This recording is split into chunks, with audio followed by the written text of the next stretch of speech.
بسم الله الرحمن الرحيم. السلام علیکم ورحمۃ اللہ وبرکاتہ۔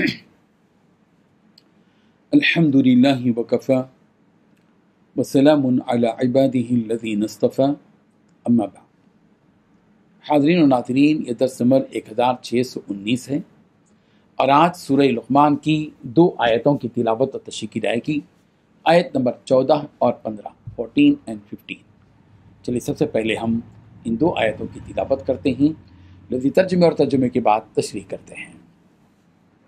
اعوذ باللہ من الشیطان الرجیم، بسم اللہ الرحمن الرحیم۔ ووصینا الانسان بوالدیہ حملته امه وهنا على وهن وفصاله في عامين ان اشكر لي ولوالديك الي المصير وان جاهداك على ان تشرك بي ما ليس لك به علم فلا تطعهما وصاحبهما في الدنيا معروفا واتبع سبيل من أناب إلي ثم إلي مرجعكم فأنبئكم بما كنتم تعملون۔ صدق اللہ العظیم۔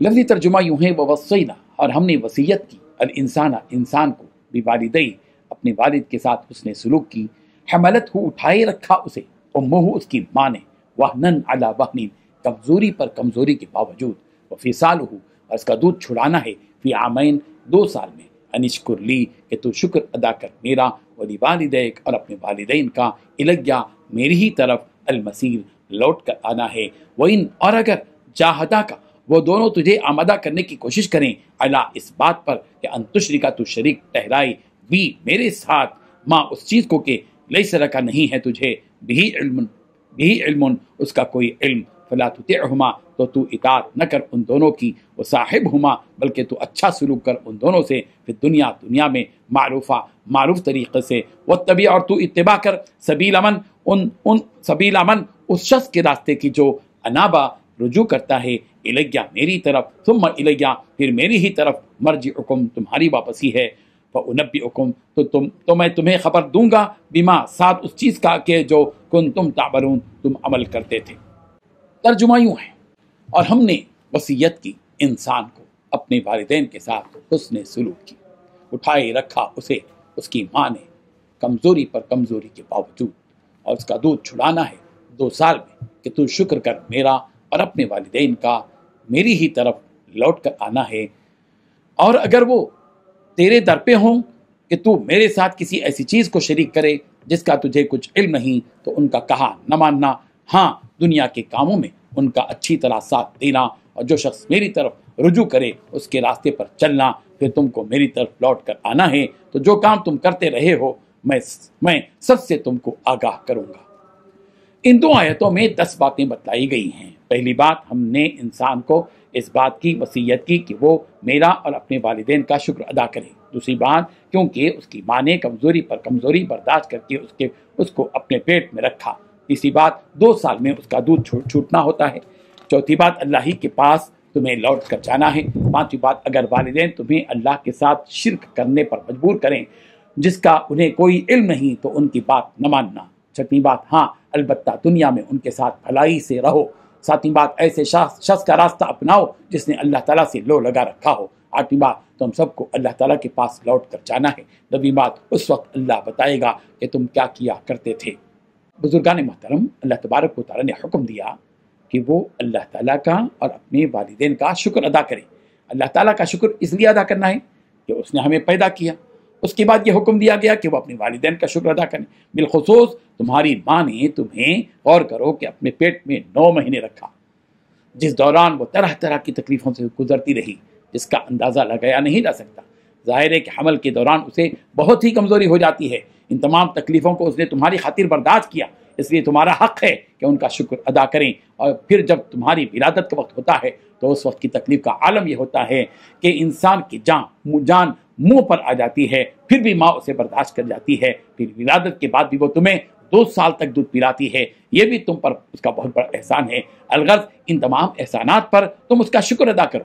یہاں والدین کا شکر ادا کرنے کا حکم دیا گیا ہے، جس میں والد بھی شامل ہے۔ ان کا بھی شکر ادا کرو کہ اس نے تمہاری پرورش کے خاطر، تمہیں پالنے اور کھلانے کے خاطر بہت سی مشقتیں جھیلی ہیں، پسینہ بہا کر سخت دھوپ میں کام کیا ہے، تاکہ تمہارے منہ تک نوالا پہنچ جائیں۔ اپنے ارمانوں کو دبا کر تمہاری خواہشات پوری کرنے کی باپ نے کوشش کی ہے، لہذا ہر اعتبار سے تم ان کا بھی شکر ادا کرو۔ اس لیے شکر ادا کرو کہ کل تمہیں ہمارے پاس ہی لوٹ کر آنا ہے۔ اگر تم اچھے کام کرو گے تو ہم تمہیں تمہارے اعمال کا اچھا بدلہ دیں گے، اور اگر تم کوئی غلط کام کرو گے اور والدین کو ستاؤ گے اور ان کی نافرمانی کرو گے تو ہم اس کی سزا بھی دیں گے۔ کسی بھی کام کے کرنے سے پہلے اس بات پر غور کرو کہ تمہیں ہمارے پاس ہی لوٹ کر آنا ہے۔ اس کے بعد اللہ تعالیٰ نے فرمایا اگر والدین تمہیں اس بات پر زور ڈالیں کہ تم اللہ تعالیٰ کے ساتھ شرک کرو تو ان باتوں میں ماں باپ کی اطاعت نہ کرنا، اس لیے کہ لا طاعۃ لمخلوق فی معصیۃ الخالق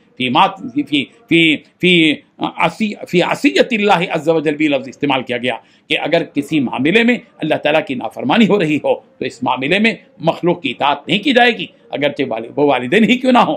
لیکن ایسا نہیں ہے کہ اگر تمہیں شرک کرنے پر مجبور کریں تو تم ان کے ساتھ بے مروتی سے پیش آؤ، بلکہ دنیاوی معاملات میں ان کے ساتھ نرمی برتو، شفقت اور محبت کے ساتھ ان کے ساتھ پیش آؤ، ان کے کھانے پینے اور ضروریات کی چیزیں مہیا کرو، اس وقت بھی یہ تمہاری اخلاقی ذمہ داری ہے۔ جیسا کہ امام بخاری نے حضرت اسماء بنت ابی بکر رضی اللہ عنہ کی روایت بیان کی ہے کہ ان کی ماں یعنی حضرت اسماء کی ماں جنہوں نے ابھی تک اسلام قبول نہیں کیا تھا، وہ حضرت اسماء کے پاس آئی مدینہ منورہ، حضرت اسماء سرکار کے پاس پہنچی، فرمایا فتویٰ طلب کیا، اللہ کے رسول میری ماں مشرکہ ہے، میرے پاس آئی ہیں، کیا میں ان کے ساتھ افاصلھا، کیا ان کے ساتھ میں صلہ رحمی کر سکتی ہوں؟ پیارے پیغمبر صلی اللہ علیہ وسلم نے فرمایا ہاں اپنی والدہ کے ساتھ صلہ رحمی کرو، بخاری کی روایت ہے۔ لہذا ہمیں بھی چاہیے کہ ہم اپنے ماں باپ کے ساتھ حسن سلوک سے پیش آئیں، چاہے وہ مشرک ہی کیوں نہ ہو۔ قرآن مجید کی متعدد آیات سے ماں باپ کے ساتھ حسن سلوک کا حکم اور اس کی اہمیت معلوم ہوتی ہے۔ سورہ بنی اسرائیل سے جہاں ایک اللہ کی عبادت کرنے کا عہد لیا گیا، وہیں ماں باپ کے ساتھ حسن سلوک کا بھی عہد لیا گیا۔ سورہ بقرہ کی آیت نمبر 83 میں یہ بات کہی گئی، وَإِذْ أَخَذْنَا مِيثَاقَ بَنِي إِسْرَائِيلَ لَا تَعْبُدُونَ إِلَّا اللَّهَ وَبِالْوَالِدَيْنِ إِحْسَانًا۔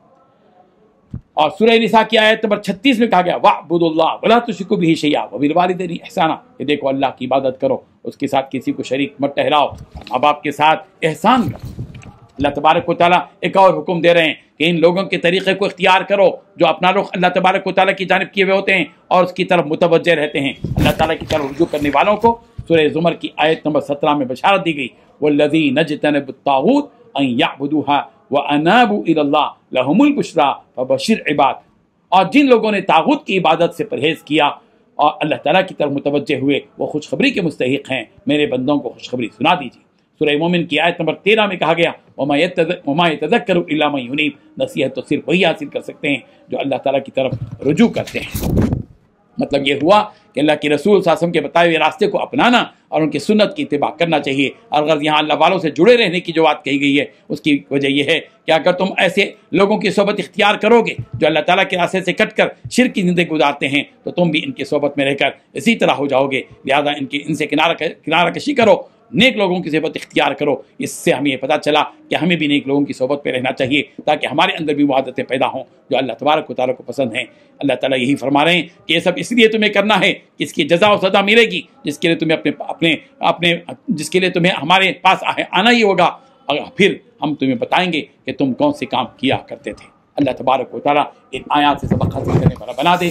آمین۔ وآخر دعوانا ان الحمد للہ رب العالمین۔